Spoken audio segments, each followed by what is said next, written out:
start with, what do we all think is the current situation in coastal towns across the whole of the UK? Tim, would you like to begin? Yeah, sure. I think Matt obviously has something to say about that. Matt's obviously written a report on it. But I think certainly in terms of what we found in the southeast, and I appreciate they've moving on to the southeast, but when we did a bit of research and we set up our regional board, it was quite clear that southeast has some distinct factors affecting it as opposed to London and the southeast. So we've got two regional boards, got 8 across the country, but our London one is very separate to our southeast one because London can overshadow the southeast. And when you start to look at some of the issues affecting the southeast, we come back to coastal deprivation. So retaining skills in the local community is an issue. Infrastructure is an issue. Physical isolation is an issue.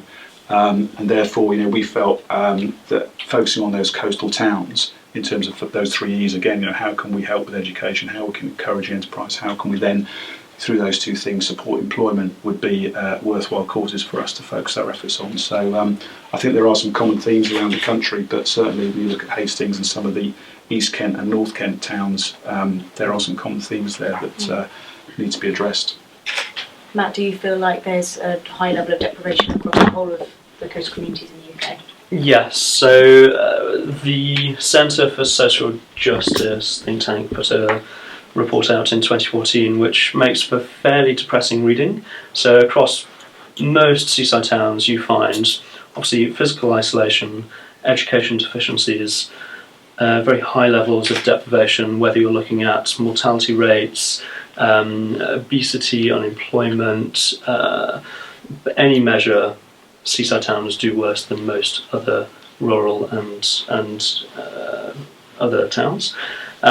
You've got very limited digital connectivity, you've got limited infrastructure, and actually over the past few decades poverty has bred poverty, so in a way a lot of these are getting worse.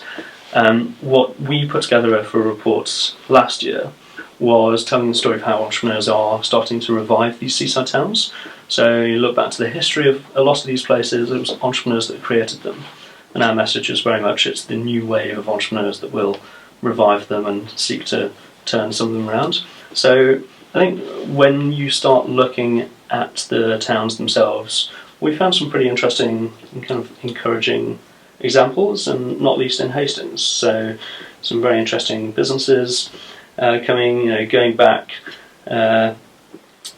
across the southeast. You've got some nice examples in Littlehampton and Margate and elsewhere, but probably the most exciting example we see in Hastings are the Moore brothers that are turning the old derelict swimming baths into the skate park and BMX park, which will turn it into an international event arena, bringing people in, several thousand people per year per event. And it's those kind of new ideas that will just draw people back into the towns and revive them. Ben, do you think that the business side of things, the startups, entrepreneurs, has a huge impact on how much deprivation you see across coastal communities? I think based on Matt's report, we've done a lot of work with Matt's Centre for Entrepreneurs and the Startup Britain campaign. So we have a number of business specialists who work on the ground with businesses and startups in the southeast, probably circa around 50 or 60. And these guys are seeing an upturn in startups and sort of that entrepreneurial revival, and that's only evident from the fact that when you look at some of the research from Matt last year, that I think Brighton as a case study for the southeast in terms of the area is I think it's one of the sort of the 5th best town to start a business. It's attracting those people from from London into Brighton, starting up, and of course what that sort of wave has, Brighton's impact on entrepreneurship has that ripple effect across the southeast and the south coast. So it's not just at Brighton; it's coming to Eastbourne, Hastings, Worthing, and it sort of filters around there. So it's not that focus there. It's the outlying towns along the coast that pull in. So it's really and a lot of the Entrepreneurial Spark who are on their 2nd cohort now, just applying. They had the biggest amount of applications across any of the other hatcheries across the UK. And these are not just drawn from Brighton, they're drawn from the whole of the southeast and even outside. So you're seeing a lot of the applications are coming from Kent, Sussex, along the coast. I think there's numerous, I think there's between 8 8 to 10 applications so far this year, and they only take on 70. So that's a high proportion considering how that's drawing in. Yeah. Would anybody else like to comment on that specific topic?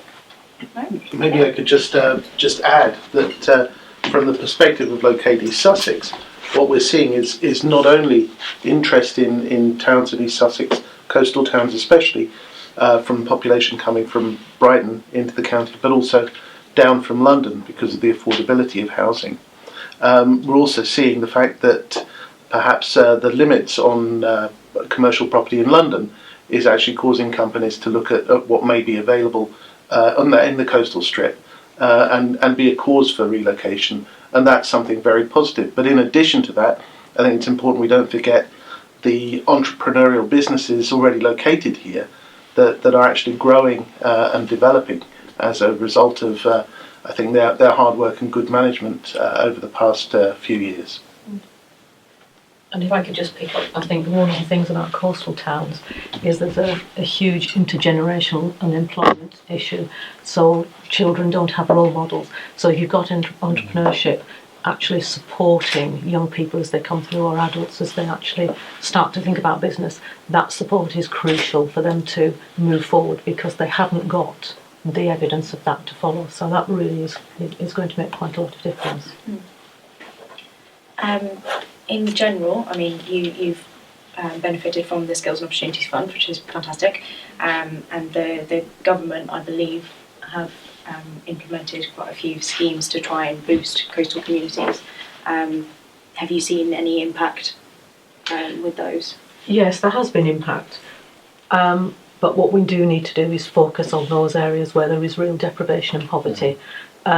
Looking at things like education, whereas there has been investment in Hastings. We've got the university, we've got the college, we've got academies coming through. There has been a significant impact on outcomes, and if you look right across the board in Hastings, right down from foundation stage through to key stage 4, you can see progress.